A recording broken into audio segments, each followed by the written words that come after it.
What is going on, everybody?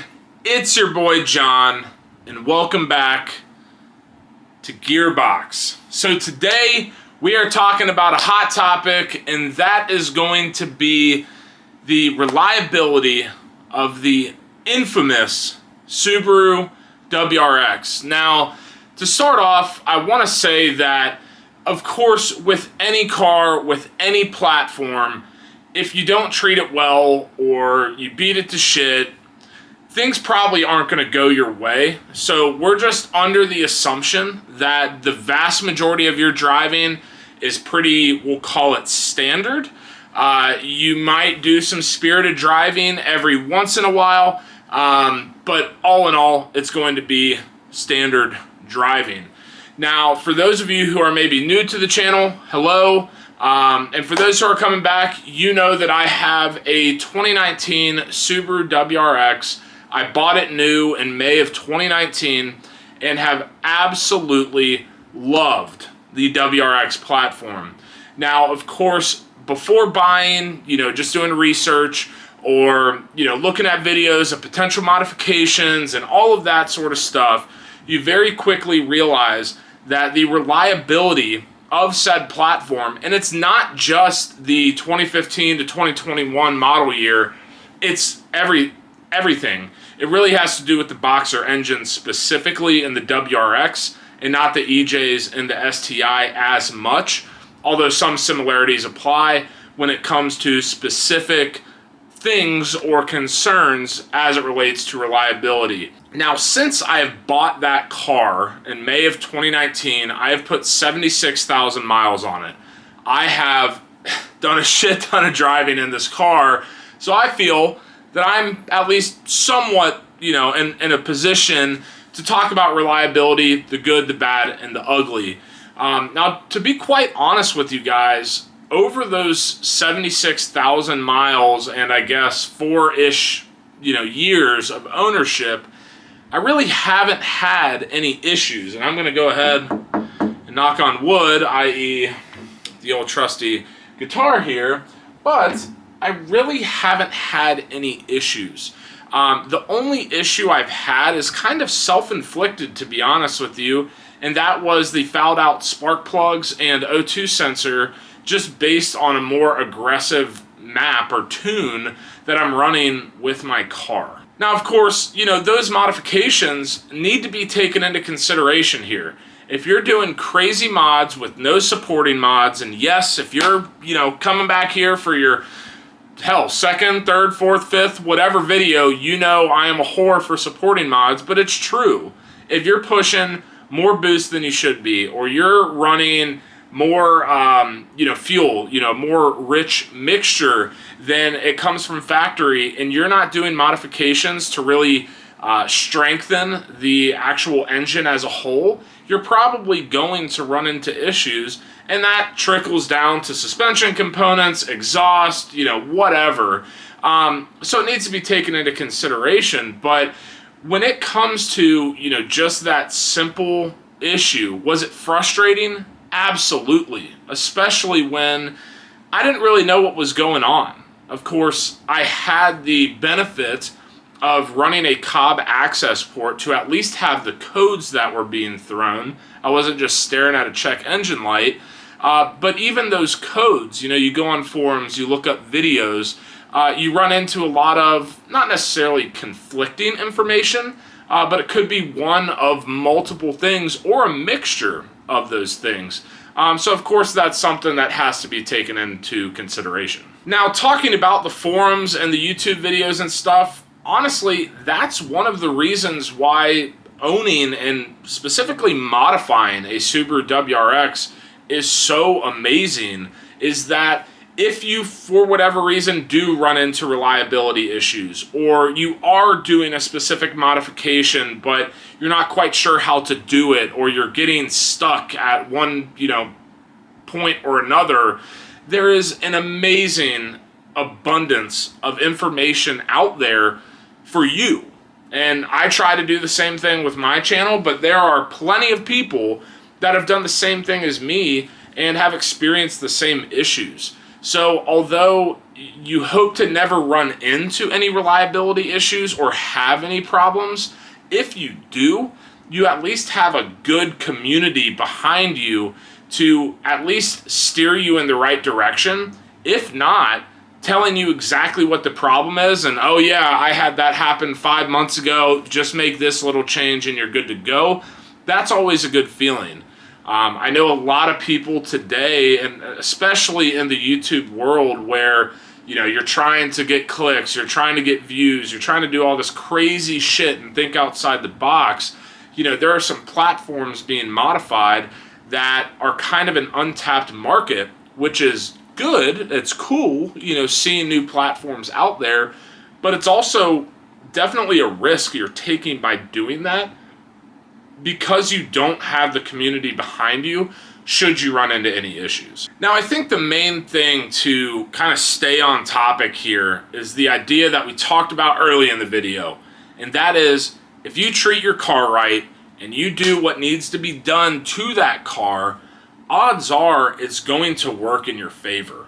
Now, are there bad apples in every batch of everything? Yes, of course there are.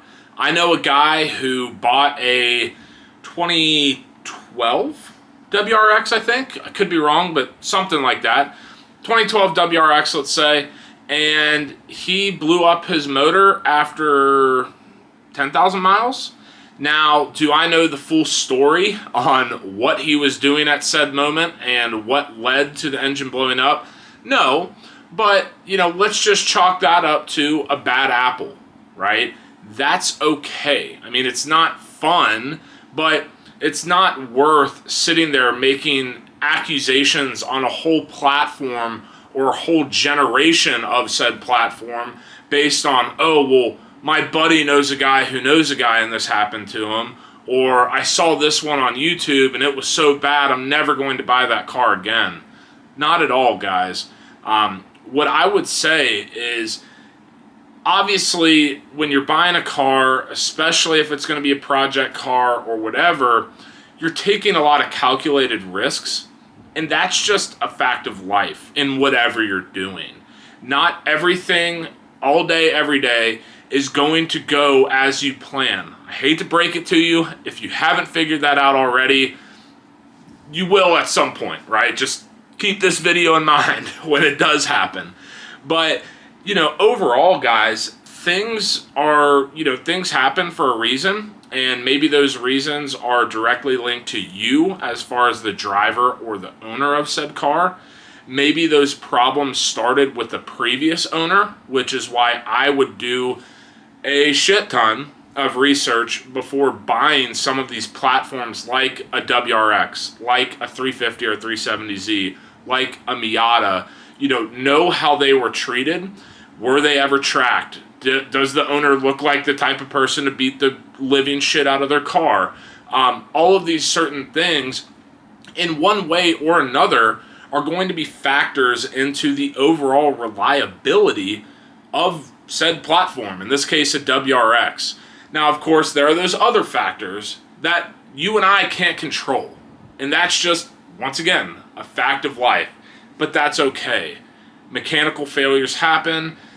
It's not ideal, it's not fun, it's not cheap, but I think the overwhelming percentage of WRXs in the world today experience a pretty good track record.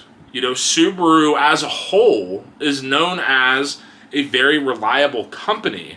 Now, a lot of them are using the same engines or similar flavors of engine, similar transmissions. So really, in my opinion, what that then goes to is driver error.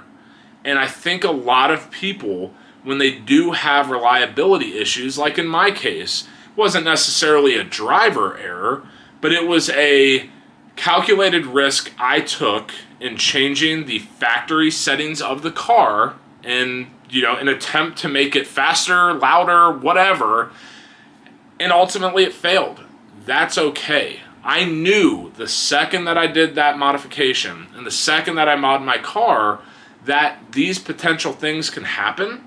So that's why proper maintenance and just once-overs every once in a while are extremely important to keep your car and your platform roadworthy and not an absolute pain in the ass to put on the road day in and day out. In conclusion, to stop my incoherent rambling, guys, here's the main takeaway. I truly, truly believe in my 76,000 miles, 4 years of ownership, or whatever, I truly believe the WRX gets an extremely bad reputation for lack of reliability, and it just doesn't hold true. At the end of the day, and this applies to a lot of things in life, if you treat said car right, and you do things the right way, and you don't cut corners, and you don't, do shady shit, you're gonna be okay. And so my message to you guys, especially, if you made it this far in the video, pat yourself on the back, but to you guys and girls, whoever, who might be in the market for a WRX, and maybe you stumble across this video wondering, man, are the reliability claims true? I'm here to tell you, no, they're not. Once again, assuming you do your research, you understand how the car was treated previously, you do the maintenance, you do this, you do that, good things are going to come your way in the form of a reliable car, and that's just going to be a fact, guys. So, without further ado, I will go ahead and wrap it up. If you have any other, questions, comments, concerns, drop them down below. I'd be really interested to hear, especially from maybe some of you guys who are WRX owners. Maybe you've subscribed to the channel for my WRX content. Maybe you're just now finding my channel and you are an owner. Please take a look at all the videos. I think I've got a lot of good, little nuggets of knowledge out there. But regardless, be vocal in the comments. I'd love to hear them. I try to respond to every single person and interact the most that I possibly can. If you like the video, give this video a big fat thumbs up. As always, hit subscribe, hit the notification bell. You know the drill. Until next time, peace. 留在自己那张脏乱的床，手摆好姿态对我装上了糖。